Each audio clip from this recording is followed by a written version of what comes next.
Monsieur le Président du Sénat, Messieurs les députés, Monsieur le maire de la ville d'Hesdin, qui nous accueille comme l'année dernière, Monsieur le Président de la Fédération, cher Willy, Messieurs les administrateurs, Madame la représentante des services de la préfecture du Pas-de-Calais, Madame la directrice de la Fédération, Mesdames, Messieurs, en vos grades et qualités, Mesdames, Messieurs, chers amis chasseurs du département, du beau département du Pas-de-Calais, c'était pas prévu que j'intervienne à cette tribune. Votre président me prend un peu de court, mais il a l'habitude d'agir ainsi. Mais c'est bien volontiers que je vous dis quelques mots pour tout d'abord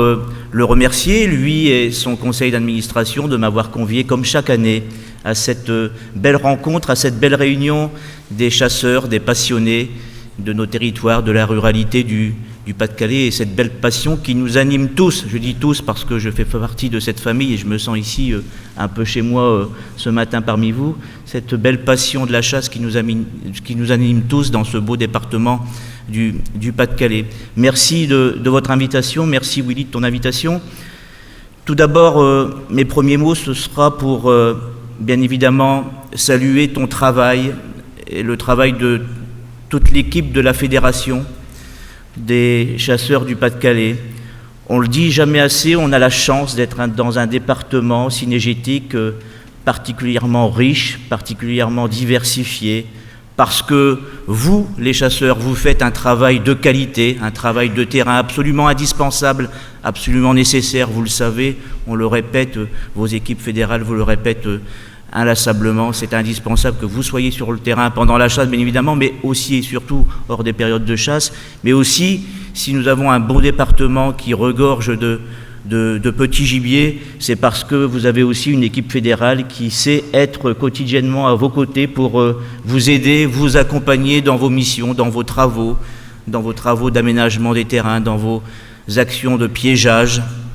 C'est important, j'y reviendrai dans quelques instants, c'est très important. Et moi, je veux saluer tout ce travail, tout ce beau travail qui est réalisé par Willy Schrein et toute l'équipe fédérale et qui permet d'avoir des résultats aussi probants que ceux que nous connaissons, avec une année quand même cynégétique qui a été particulièrement riche et riche en petits gibiers. Et j'espère de tout cœur que les efforts qui sont produits maintenant depuis plusieurs années sur la perdrix grise nous permettront dans quelques années, je le souhaite, de pouvoir à nouveau voir des belles compagnies d'oiseaux dont nous pourrons prélever quelques sujets. Donc bravo à tous. Et puis Willy, je te souhaite bien évidemment le meilleur dans la poursuite de tes actions, de tes missions. Tout d'abord au niveau de la fédération, j'ai bien entendu que tu briguerais, et c'est bien logique, un nouveau mandat de président l'année prochaine. Et puis, je le souhaite, en tout cas, je t'y encourage et je serai là pour te soutenir à mon humble niveau, une élection à la tête de la fédération de la chasse au niveau français. Et donc, je te souhaite également d'accéder à cette responsabilité parce que tu as le dynamisme, tu as l'envie de te battre, tu l'as démontré pendant toutes ces années ici au sein de la fédération de chasse du Pas-de-Calais. Et je te souhaite de réussir dans cet objectif que tu t'es fixé, dans cette mission. En tout cas, tu pourras compter sur mon soutien pour t'aider et t'accompagner, sans aucun problème. Willy le disait tout à l'heure, j'ai plus rien à vous vendre cette année. L'année dernière, j'ai annoncé l'établissement d'une convention qui vise à rapprocher à la fois le conseil général, on dit maintenant conseil départemental, il va falloir s'y faire, et votre fédération, où il y a un travail qui s'est mis en place. On a eu plusieurs réunions l'année dernière avec l'équipe fédérale, entre techniciens, entre élus, et donc il y a cette convention qui s'est mise en place et qui s'est traduite par un certain nombre d'échanges, de partenariats, d'objectifs communs, et le versement effectivement d'une subvention de 50 000 € qui est venue, disons, pour vous accompagner dans je crois, la modernisation, si j'ai bonne mémoire, de l'outil informatique et dans la gestion des données scientifiques ô combien importantes que vous souhaitez mettre en place. C'est difficile de prendre la parole après le président du département qui était là tout à l'heure ce matin, je crois en début de matinée, Michel Dagbert, et qui vous a annoncé qu'effectivement on franchit une étape supplémentaire dans ce partenariat, dans ce travail commun avec le versement d'une subvention de 80 000 €, une subvention de fonctionnement, donc qui va renforcer encore plus, et j'en suis véritablement très heureux, le partenariat qui s'est engagé depuis quelques mois entre votre fédération et le conseil départemental. Et si j'ai pu jouer un rôle aussi modeste soit-il pour faire en sorte de sensibiliser Michel Dagbert, mais j'ai pas eu trop à le sensibiliser parce que c'est quelqu'un qui est vraiment à l'écoute et qui comprend et qui partage la passion qui est la vôtre, eh bien écoutez, moi je me félicite que le département aujourd'hui et encore plus demain s'engage à vos côtés pour travailler ensemble. On a des choses à faire ensemble. La Convention traduit un certain nombre de ces actions, ces actions de partenariat, mais je pense qu'il faut aller plus loin dans ce travail, et cette subvention, en tout cas, va marquer véritablement une avancée très significative et très concrète du travail qu'il nous reste encore à mener ensemble entre la Fédération et le Conseil départemental du Pas-de-Calais. Je m'en félicite, je m'en réjouis. J'ajouterai, en ma qualité de vice-président chargé notamment dans ma délégation de la politique départementale jeunesse, je l'ai évoqué l'année dernière à cette tribune, j'ajouterai qu'il va falloir qu'on se revoie dans quelques semaines, Monsieur le Président, avec vos équipes, avec Paul Hurtaud, qui est là-bas dans la salle, chargé de mission au Conseil départemental, qui est lui aussi chasseur et donc qui est tout à fait sensibilisé à toutes ces données et à toutes ces problématiques. Il va falloir qu'on se revoie très rapidement pour, vous savez, on a commencé à le faire, on a commencé à y travailler à la faveur de plusieurs réunions sur, vous savez que le département du Pas-de-Calais est propriétaire d'un certain nombre de terrains sur lesquels on chasse, parfois sur certains d'entre eux, avec notamment les acteurs locaux, les associations de chasse communales locales. Mais je souhaite également, et je sais que c'est une idée qui est partagée par votre président, que nous puissions offrir aussi aux jeunes chasseurs du département, aux nouveaux permis, qui n'ont pas la possibilité d'avoir un territoire de chasse lorsqu'ils débutent dans leur passion, nous puissions ouvrir ces terrains, qu'ils soient chassés aujourd'hui ou qu'ils ne soient pas encore chassés, mais que nous puissions ouvrir ces terrains départementaux à la chasse et notamment aux jeunes chasseurs à travers cette politique départementale jeunesse que nous menons maintenant depuis 2012 au Conseil général et au Conseil départemental aujourd'hui. Donc voilà, je souhaite véritablement que nous puissions avancer sur ce sujet. Il nous faut nous revoir rapidement pour établir et finaliser cette liste des terrains et les conditions dans lesquelles nous pouvons continuer à exercer une activité cynégétique, voire pour certains d'entre eux, y exercer une activité cynégétique lorsque celle-ci n'existe pas. Bien entendu, en lien tout cela avec la Fédération départementale des chasseurs et aussi en lien avec les associations communales de chasse ou les chasseurs locaux, comme ça se fait déjà actuellement sur certains de ces terrains. Je terminerai simplement sur un dernier point. Ça a fait l'objet d'une intervention de votre président dans son édito, dans son journal fédéral, le dernier journal fédéral. Vous avez vu, moi je suis l'élu de l'Audomarois, Saint-Omer et les environs, et je m'occupe plus particulièrement du marais Audomarois. Vous avez vu que, vous savez que le marais Audomarois, il a cette particularité d'être le dernier marais maraîcher de France, marais habité,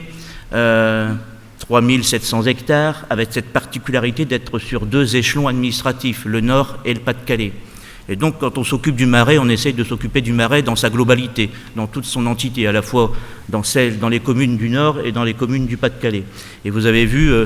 que malheureusement, pour la partie Nord, le renard a été déclassé de la liste des espèces nuisibles,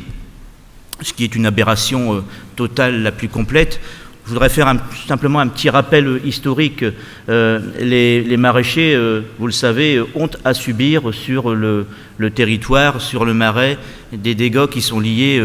aux cygnes, dont la présence est véritablement sur certains secteurs très, très nombreuse et qui cause effectivement sur les jeunes plants de chou-fleur notamment des dégâts importants. C'est pour ça qu'en 2009, nous avons lancé auprès des services de l'État et du ministère et du CNPN, du Conseil national de la protection nationale, nous avons fait une demande qui visait à pouvoir obtenir l'autorisation de neutraliser dans les nids des cygnes certains œufs et de pouvoir prélever certains sujets erratiques qui pouvaient se trouver ici ou là dans le marais. Nous avons obtenu, à titre tout à fait exceptionnel et dérogatoire, cette autorisation. On est le seul territoire en France à pouvoir agir de la sorte, mais au dernier renouvellement de cette autorisation, il y a un membre du CNPN qui a eu la riche idée, vraisemblablement un écolo, il a eu la riche idée de dire De toute façon, le renard, il existe dans le marais audomarois. C'est vrai qu'il y a sûrement quelques sujets de renard dans le marais audomarois. Il a dit de toute façon, le renard, ce serait intéressant de le déclasser de la liste des espèces classées nuisibles parce qu'il peut être un prédateur du cygne. Pour moi, personnellement, j'ai jamais vu en tant que chasseur un renard attaquer ou manger un cygne. Enfin, soit dit en passant, son idée a fait son chemin et a germé puisqu'il y a un arrêté qui a été pris déclassant dans le Nord le renard de la liste des espèces classées nuisibles. Donc je voulais revenir sur ce sujet parce que je viens d'envoyer très récemment, et votre président en recevra une copie, je pense en tout début de semaine prochaine, un courrier à Ségolène Royal, la ministre, lui expliquant très officiellement comment ça se passe et l'invitant éventuellement à venir voir sur le terrain que les renards ne mangent pas les cygnes, et lui demandant expressément de prendre toutes les mesures pour que le renard soit à nouveau classé dans la liste des espèces nuisibles dans le département du Nord, ce qui est une véritable logique la plus implacable, et penser le contraire est totalement une utopie, une hérésie. Donc voilà, et je voudrais en profiter de la présence des parlementaires et du président du Sénat pour s'il pouvait appuyer cette demande auprès de la ministre de l'écologie, ce serait une bonne chose pour que nous soyons véritablement une force de proposition sur ce sujet très sensible et très délicat, d'autant qu'il y a des exploitations avicoles qui ont subi des pertes importantes dans le marais, notamment dans la partie nord du marais audomarois, en raison d'une trop grande prolifération de l'espèce renard. Voilà, je n'en dirai pas plus, Monsieur le Président. J'ai bien conscience d'avoir été déjà beaucoup trop long. En tout cas, je vous remercie de m'avoir convié. Je suis très heureux, en plus, en qualité de conseiller départemental, d'être ici ce matin parmi vous, parce que nous aussi, à un moment donné, on a envisagé de nous supprimer les conseillers généraux, les conseillers départementaux aujourd'hui. Et donc, je voudrais remercier le président du Sénat et tous les sénateurs. On sait que c'est la chambre de la sagesse de nous avoir permis de continuer à exister au moins pendant encore 6 ans, parce que je suis persuadé qu'au regard des quelques informations et de l'évolution des choses que je viens de vous rappeler et que vous a rappelé Michel Dagbert tout à l'heure, les conseillers départementaux, on n'a pas de SRCE à vous vendre. Nous, c'est des choses qui ne nous intéressent pas. On laisse ça aux conseillers régionaux et à leurs copains écologistes. Mais au conseil départemental, on est véritablement la collectivité de proximité qui s'occupons des territoires et singulièrement des territoires ruraux. Et tant que je serai conseiller départemental, je continuerai à le faire et je continuerai à défendre la chasse et les chasseurs du département du Pas-de-Calais. Merci, bonne assemblée.